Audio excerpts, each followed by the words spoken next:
दोस्तों नमस्कार।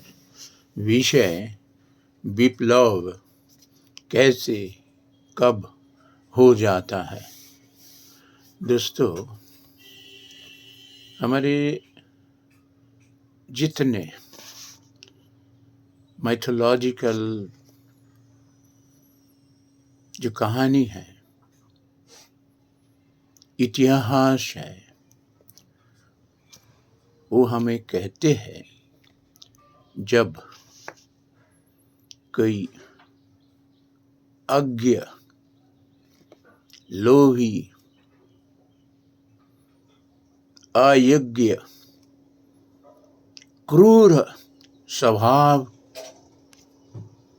के पास, ऐसा कोई इंसान के पास जब क्षमता चला जाता है, तब आम जनता का जीना मुश्किल हो जाता है।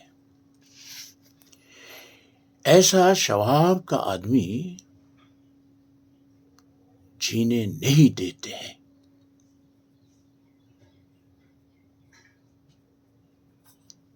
दोस्तों, जब आम आदमी जब देखते हैं मेरे पास और कुछ बचा नहीं है, प्राण चला जाएगा, दीवार में पीठ घिस रहा है, बचने का और कोई उम्मीद नहीं है, तो तब तैयार कर लेते हैं। जब मरना ही है तब वीर की तरह मरो। ये शैतान, दुष्ट, बदमाश को, असुर स्वभाव का जो दानव है, इसको मारो, तब मरो। एक प्रचलित प्रभाव है, कथा है, मारेंगे या मरेंगे। मैं पहले बोला था, बहुत सारे माइथोलॉजिकल कहानी, इतिहास इनका साक्षी है। जैसे महाभारत, पंच पांडव क्या चाहते थे? वो बोले थे, हमें नहीं राज्य चाहिए, हम कोई भोग सुख नहीं चाहिए, हमें सिर्फ जीने के लिए 5 गांव दो।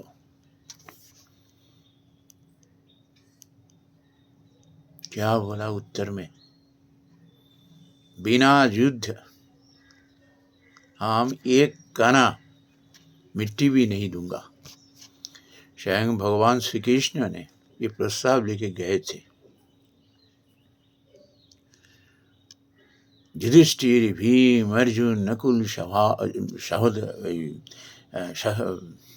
युधिष्ठिर, भीम, अर्जुन, नकुल, सहदेव,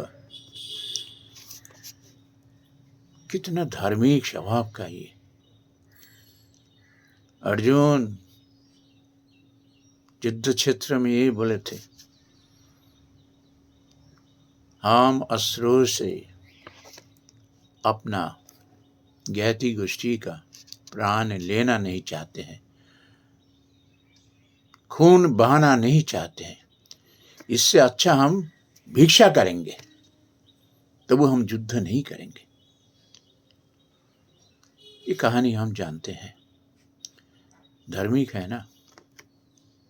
वो जानते हैं ये युद्ध से कितने सारे हमारे पीछे जो खड़े होंगे धर्म के लिए, धर्म युद्ध के लिए, कितने सारे आदमियों का प्राण चला जाएगा, कष्ट होगा।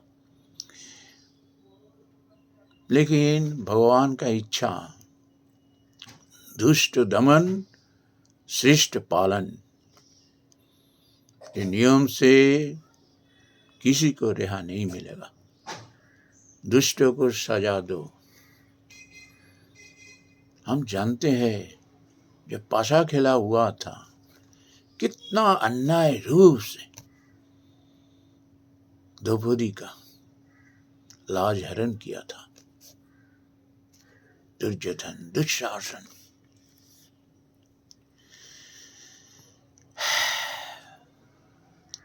आज भी हमारा समाज में ऐसा असुर स्वभाव का आदमी है। हमें सावधान रहना है। इसलिए तो स्क्रिप्चर्स, माइथोलॉजिकल जो स्क्रिप्चर्स है, इतिहास है, इसी बोलने के लिए नहीं है, हमारा याद दिलाने के लिए सिर्फ नहीं है। बोलते हैं आपने को शिक्षित करो। अज्ञ जैसे आदमी वो परिणाम को सोचते नहीं है, लेकिन तुम ऐसा मत हो।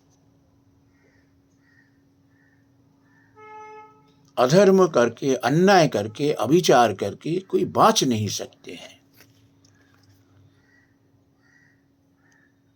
तुम दूसरे को अश्रु बहा देते हो, कितना अत्याचार करते हो। तुम सोचते हो कि ऐसे ही चलेगा, भगवान सहेगा ये? नहीं, कदापि नहीं। लेकिन असुर प्रवृत्ति का जो आदमी होता है वो ऐसा मानते नहीं, सोचते नहीं है। इसलिए मैं एक महाभारत का जो उद्दक पर्व है ना, उससे मैं एक चीज में कोट करना चाहता हूँ इस बारे में। जो बुद्धौ कलुष भूतयांग विनाशे प्रत्युपस्थिते आनया नय शंकशः हृदयन्याप सर्पति। क्या बोलते हैं जी? ऐसा जो असुर प्रवृत्ति का स्वभाव का जो आदमी है ना, वो विनाश काले इन लोगों का बुद्धि कलुषित हो जाता है। तब क्या होता है? तब ये जो समाज में, देश में जो दुर्नीति होता है, भ्रष्टाचार होता है, वो देखता नहीं है, वो आंखों में पुट्टी डाल के रखता है। सिर्फ ये नहीं, दुष्ट बुद्धि, ध्वंसात्मक बुद्धि, पीड़न, दमन, अन्याय, अभिचार, अधर्म, इससे वो पीछे हटता नहीं है। ये कभी अपसृत होता नहीं उनका मन से।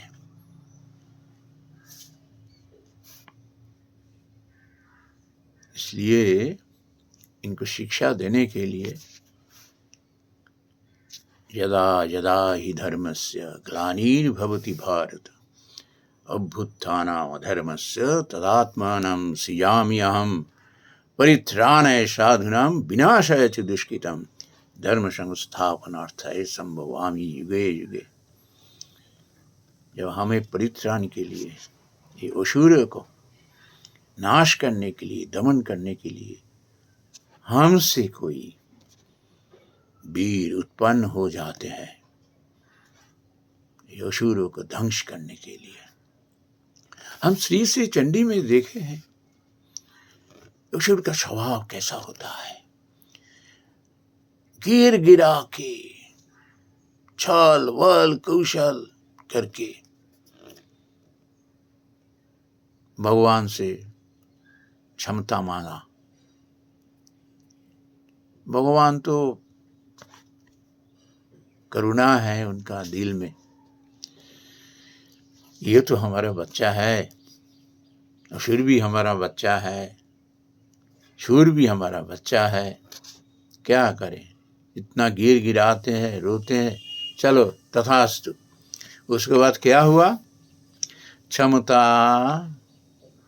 लेने के बाद ये अज्ञ क्रूर स्वभाव का असुर क्या किया?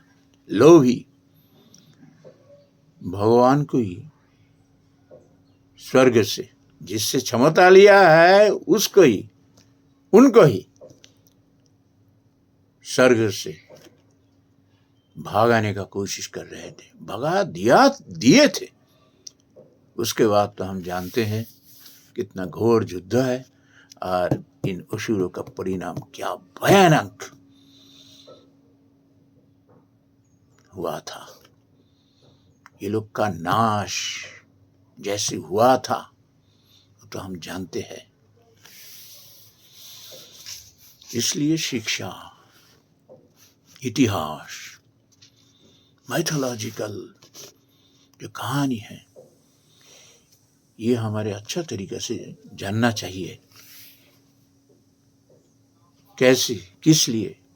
हमारा अंदर में जो देवत्व शक्ति है ना, जो शक्ति का कोई नाश नहीं कर सकते हैं, उसको जगाने के लिए, उसको जगाने के लिए, असुर को नाश करने के लिए, अशुभ बुद्धि जो इंसान है, जो आम जनता का जीना हराम कर देते हैं, इसको दमन के लिए, इसको नाश के लिए। दोस्तों नमस्कार।